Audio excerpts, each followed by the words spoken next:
Bismillah ar-Rahman ar-Rahim. Carrying on with Babul Imamah, the chapter which is speaking about the Imam, some of the rulings of the Imam. Yesterday we had stopped where they're going to tell you how are the sufuf put in line. So firstly, for the Imam who's leading, before he starts the Salah, it's from the Sunnah to tell the people to straighten the rows. So for example, you hear Arab countries or even English countries where they say istawu. This literally means straighten the rows.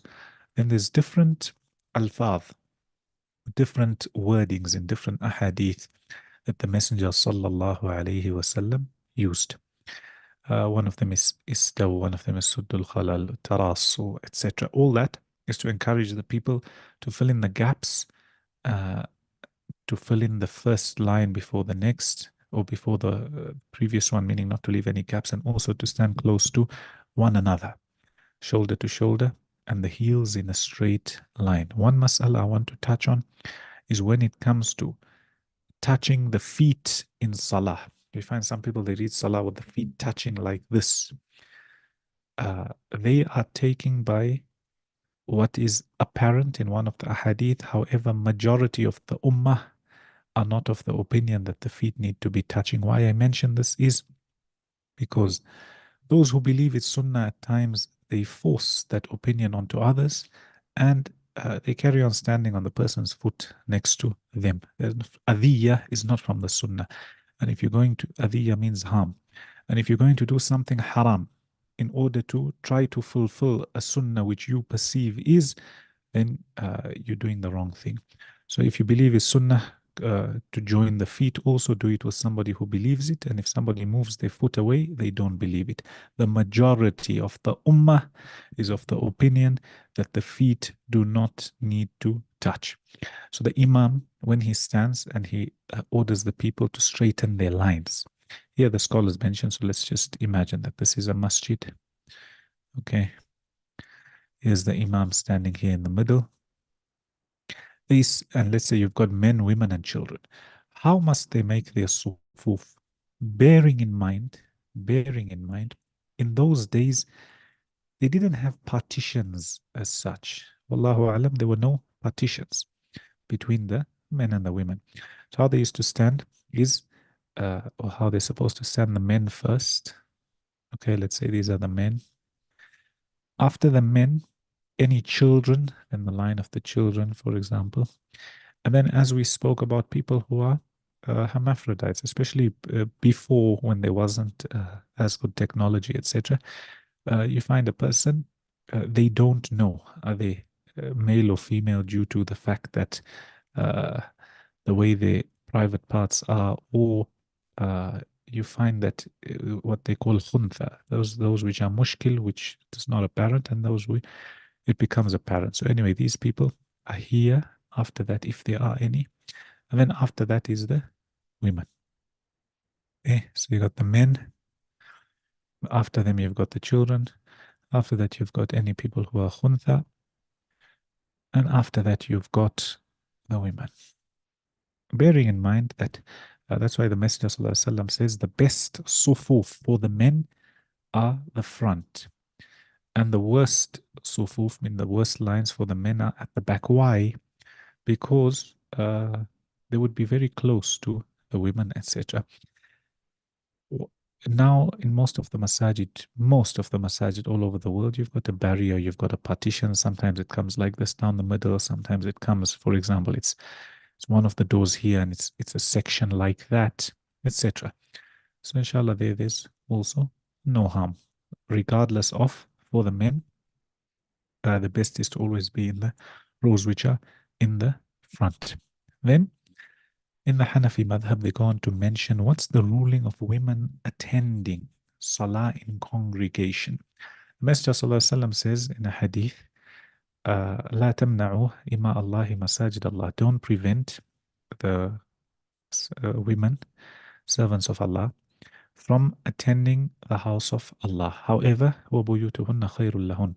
They should know that their houses are better for them.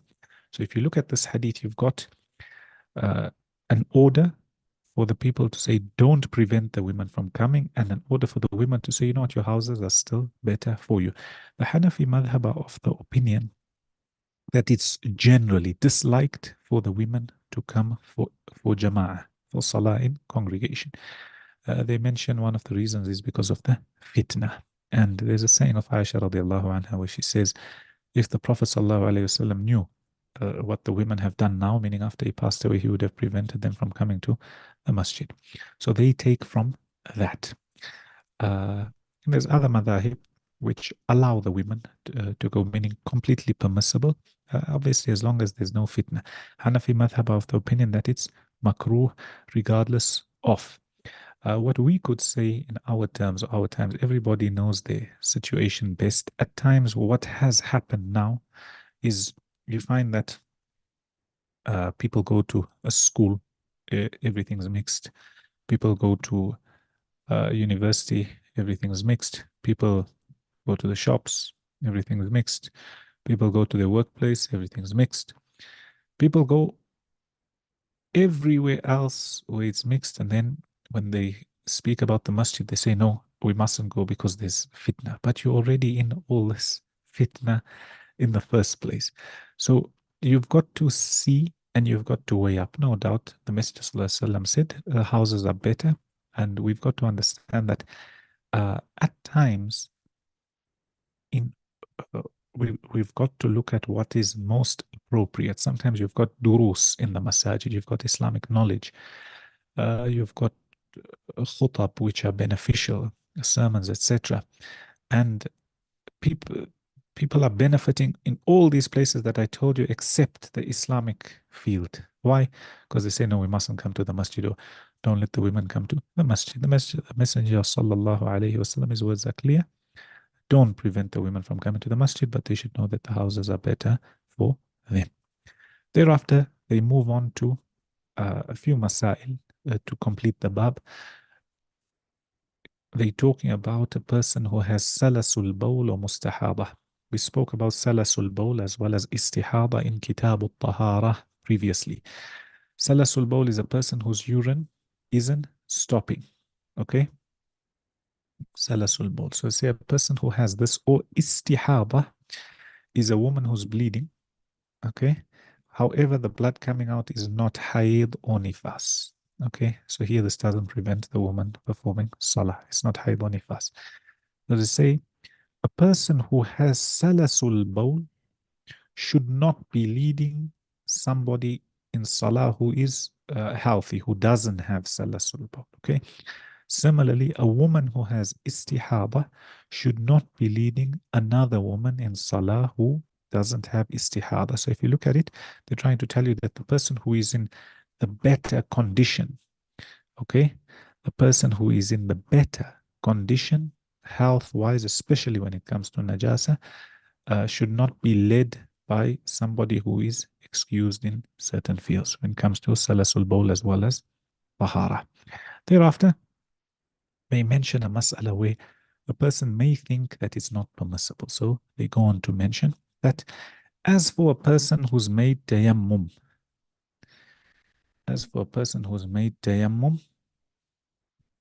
and you've got a person who has wudu with water, after taking this mas'ala, a person might think that the one who's made tayammum is not permissible for him to lead the person who made wudu. However, they tell you no, this is not the case, because person who's made tayammum, he's clean. Rafi'un lil hadath, Hanafi madhab, it removes metaphorical impurity completely. So even if the person has tayammum and he had to lead a person who's made wudu with water, salah is correct. The salah is correct. Similarly, a person who's wiped over their khuf in the Hanafi madhab, they told you that you're allowed to wipe over leather socks, and they mention the conditions. They're not talking about cotton socks here. So a person who wiped over their socks, leading a person who made wudu or who washed their feet with water in the wudu, this is also permissible. Why? Because they did something which was allowed. There's no exception made where, for example, these people, this is najasa, and this something coming out of, or blood coming out that's not supposed to be there. As for these two, they wash themselves properly, so they're allowed to read the salah. Thereafter, they come to another mas'ala where a person who's sitting, okay, can they lead people who are standing behind? Okay, and we can say the sitting is divided into two. Sitting is divided into two. Either a person is sitting to perform their salah, however, they can make ruku' properly, they can make sujood properly. So for example, whilst they're sitting, when it comes to making ruku', they can make a full ruku', they just can't stand. Or, in fact, especially when it comes to sajda, they can make a full sajda. Here, generally in the Hanafi madhab, they allow it. Okay. As for a person who's only reading with sign, with sign, so he can't make the full ruku, sujood, he's just, let's say, leading by moving his head, etc. Here they say no, he's not allowed to read. Comes to the first mas'ala, small difference of opinion. Imam Muhammad ibn al-Hassan, he says it's not allowed here. However, the others say it's allowed. They say the Messenger sallallahu alaihi wasallam, towards the end of his life, some of the salawat he led the companions in, he was sitting whilst they were standing. Then they go on to another important mas'ala when it comes to leading the salah, depending on what salah you are leading. So first, they tell you that a person who needs to read the fard salah, okay, he's not allowed to lead, or he's not allowed to read behind somebody who is reading nafil salah. So for example, somebody is reading the two sunnah of dhuhr, and you go to him and tap him on his shoulder, you're not sure, and you start reading behind him. Here, they say that's not allowed. Why? Because it's two different salawat. And the imam is reading a salah which is of a lower rank or lower standing than the one behind him.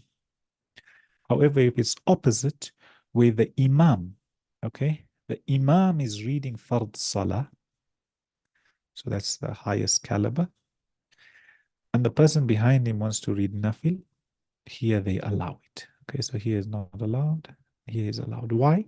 Because the imam is reading fard salah, he's reading the highest form, or is on the highest level, and the one behind him is reading nafil, so it's okay. Also in the Hanafi madhab, they don't allow a person who is reading a specific fard, so let's say the fard of dhuhr, somebody never read, to lead behind a person who's reading a fard different to his. So for example, let's say person behind wants to read dhuhr and the one who's leading wants to read asr. In the Hanafi madhab, it's not counted. The other madhahib allow this, they allow this, they also allow that. Okay? Not all of them, they've got tafsil and explanation between all of these. I'm just telling you the Hanafi madhab. Thereafter, the last mas'ala they touch on when it comes to Babul Imam, if it's known, okay, you've got an Imam who led the Salah, and then it becomes known that this Imam, he didn't have wudu which was valid, okay, everybody who gets to know about it must repeat their Salah. So it's happened here in some of the masajid. You find somebody, especially in the Hanafi masajid, somebody led the Salah, and then after that, they go home and they found najasa on their clothes, etc. You find that they will tell the people that, or let's say they forgot to make wudu, more specifically. They'll tell the people that that day I led the salah, I didn't have wudu, so please repeat your salah. So it has happened. And you find a few of the other madahib are also like that. In fact, I think most of them. When the imam, it's known that he didn't have wudu, those who read behind him must repeat their salah. And it has happened where, as one sheikh was mentioning, that somebody who came to the country, I'm sure it was in Mauritania, was a good student of knowledge, apparently However, they didn't know that he was just there as an informant. So he was making to be a Muslim. And he learned with them and he was such a good student, etc. And then after he left, then he wrote to them to thank them what they taught him. And then he said that I used to lead the Salah for so many years with you guys. And because he wasn't a Muslim in the first place, so they all used to repeat their Salah for whatever was missed. Allahu A'lam. So that's Babul Imama. If you've got any questions, Babul Imama, we can take them.